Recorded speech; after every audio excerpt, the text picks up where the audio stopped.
Hello po, ako po si Dan and ito po yung misis ko, si Jam. Kami po ay ako po ay taga-Antipolo. Taga-Samar. So, dito kami ngayon to show support para po sa tatay namin, si Tatay Digong, former president po. And today, yesterday was his 80th birthday. Dito kami ngayon sa Earl Bates Park, Toronto, para i-celebrate po yung birthday. So, if you can recall, anong nagawa ni President Duterte? I mean, paano niyo siya sinusuportahan? A lot po. We strongly support the war on drugs ni President Duterte.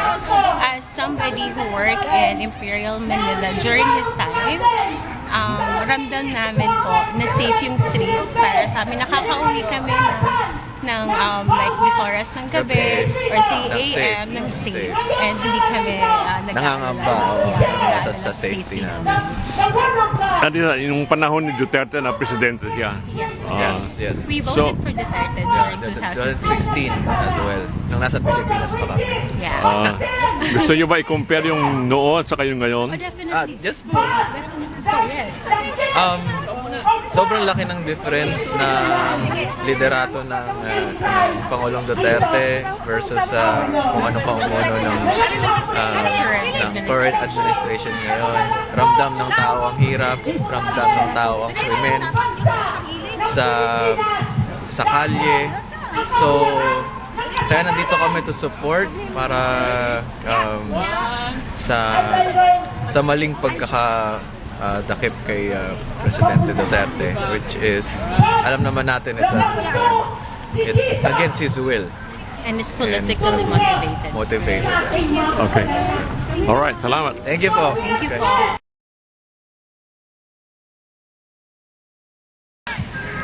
Sige, kaya mo yan.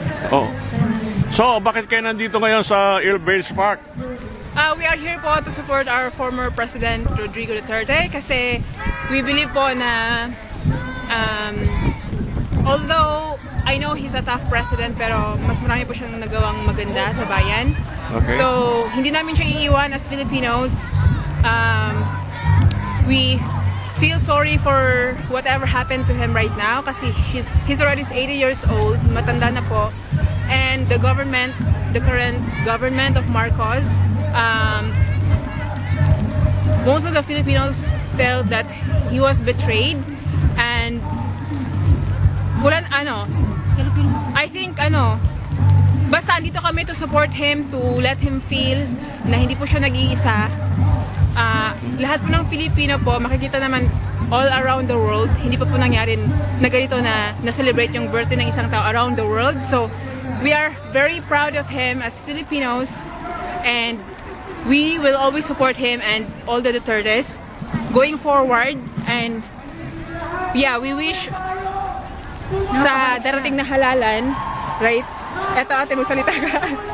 We wish na makabalik si Tatay Digong. Yes po. Okay. Para mabago uli ang Pilipinas dahil lahat ng nakaupo ngayon corrupt. Mga balimbing. Eto pa, may sasabihin din. Maraming salamat po. That's it. We believe that he is the best president ever of the Philippines. My family is a supporter of the Marcoses. My dad was in Malacanang when the senior Marcos was driven out of Malacanang. But I do believe that former President Duterte deserves the due process. If he did anything wrong, he should be tried in his own country. And at his age, it is not very Filipino to be treated like that. Any normal, in our culture, we never treat people like that of that age, especially somebody who has done so much for our country. So I support the Duterte family and I pray for the Philippines and I am here because of that. Thank you. Yes po, I agree sa lahat ng sinabi nila po. Hindi po dumaan sa due process po yung pag-arrest sa kanya and it's not fair po. And yes, we are here to support our former President Rodrigo Duterte and we are looking forward to the ICC we are asking for his release. Yun lang po. Okay, thank you.